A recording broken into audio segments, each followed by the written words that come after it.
Mes bien-aimés dans le Seigneur, soyez bénis. Alors aujourd'hui, nous allons partager la parole de vie dans Jean chapitre 19. Jean chapitre 19. Je vous retrouve dans une petite minute.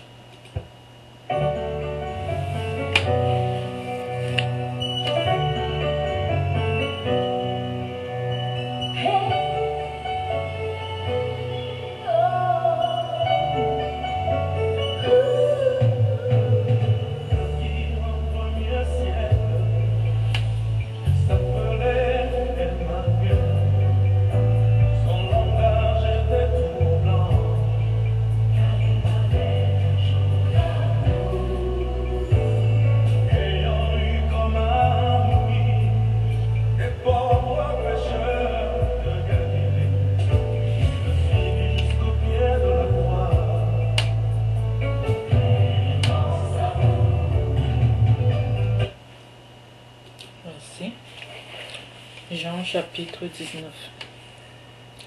Pilate prit alors Jésus et le fit flageller.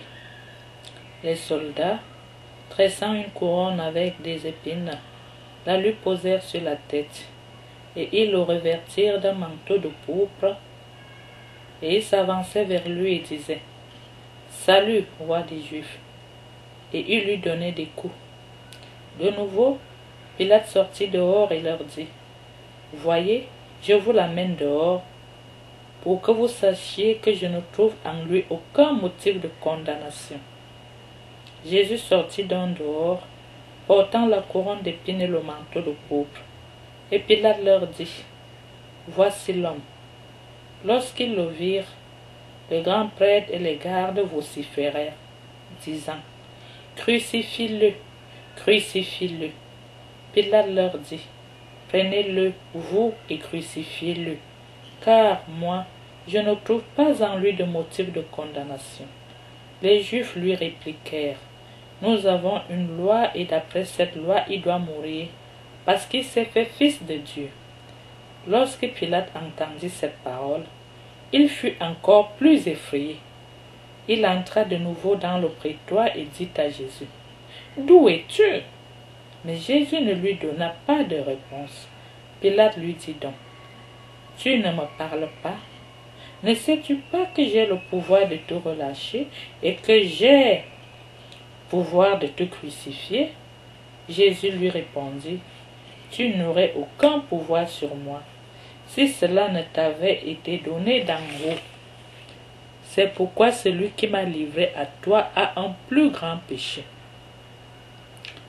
Dès lors, Pilate cherchait à le relâcher.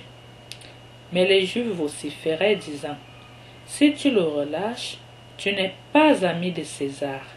Quiconque se fait roi s'oppose à César. Pilate, entendant ces paroles, amena Jésus dehors et alla siéger au tribunal, en un lieu dit le Dallage, en hébreu Gabata. Or, c'était la préparation de la Pâque. C'était vers la 6e heure. Il dit aux Juifs: Voici votre roi. Eux vociférèrent: À mort, crucifie-le. Pilate leur dit: Crucifierai-je votre roi?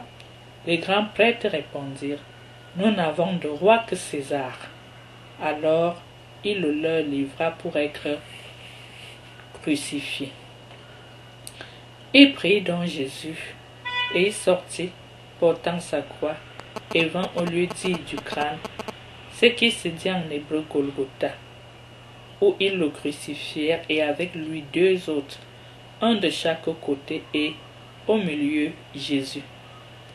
Pilate rédigea aussi un écriteau et le fit placer sur la croix. Il y était écrit: Jésus le Nazoréen, le roi des Juifs.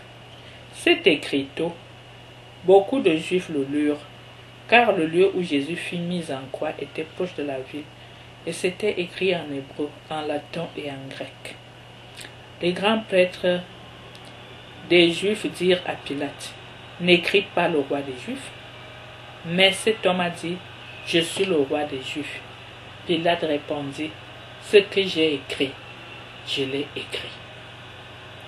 Lorsque les soldats eurent crucifié Jésus, ils prirent ses vêtements et firent 4 parts, une part pour chaque soldat, et la tunique. Or la tunique était sans couture, tissée d'une seule pièce à partir du haut. Ils se dirent donc entre eux: ne la déchirons pas, mais tirons au sort qu'il aura, afin que l'écriture fût accomplie. Ils se sont partagés mes habits, et mon vêtement, ils l'ont tiré au sort. Voilà donc ce que firent les soldats. Or, près de la croix de Jésus se tenaient sa mère et la sœur de sa mère, Marie, femme de Clopas, et Marie de Magdala. Jésus donc, voyant sa mère et se tenant près d'elle le disciple qu'il aimait, dit à sa mère: Femme, voici ton fils. Puis il dit au disciple: Voici ta mère. Dès cette heure-là, le disciple l'accueillit chez lui. Après quoi, sachant que désormais tout était achevé pour que l'écriture fût parfaitement accomplie, Jésus dit: J'ai soif. Un vase était là, rempli de vinaigre. On mit autour d'une branche d'hysope une éponge imbibée de vinaigre et on l'approcha de sa bouche. Quand il eut pris le vinaigre, Jésus dit: C'est achevé. Et, inclinant la tête, il remit l'esprit. Comme c'était la préparation, les Juifs, pour éviter que les corps restent sur la croix durant le sabbat, car ce sabbat était un grand jour, demandèrent à Pilate qu'on leur brisât les jambes et qu'on les enlevât. Les soldats vinrent donc et brisèrent les jambes du premier, puis de l'autre qui avait été crucifié avec lui.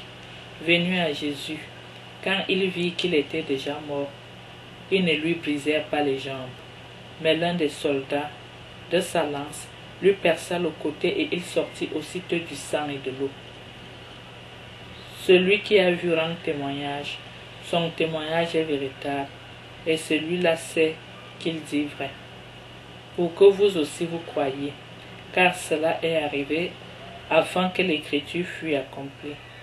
Pas un os ne lui sera brisé. Et une autre écriture dit encore: ils regarderont celui qu'ils ont transpercé.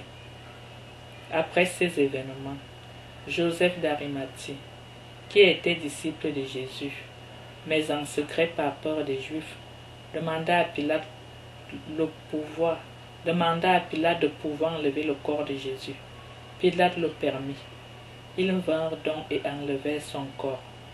Nicodème, celui qui précédemment était venu de nuit trouver Jésus, vint aussi, apportant un mélange de myrrhe et d'aloès d'environ 100 livres. Ils prirent donc le corps de Jésus et le lièrent de linge avec les aromates selon le mode de sépulture en usage chez les Juifs. Or, il y avait un jardin au lieu où il avait été crucifié, et dans ce jardin, un tombeau neuf dans lequel personne n'avait encore été mis à cause de la préparation des Juifs. Comme le tombeau était proche, c'est là qu'ils déposèrent Jésus. Mes bien-aimés dans le Seigneur, soyez bénis. Je vous remercie de tout cœur d'avoir accepté partager cette parole de vie et d'amour avec nous. Nous nous retrouverons au partage suivant et que Dieu vous bénisse.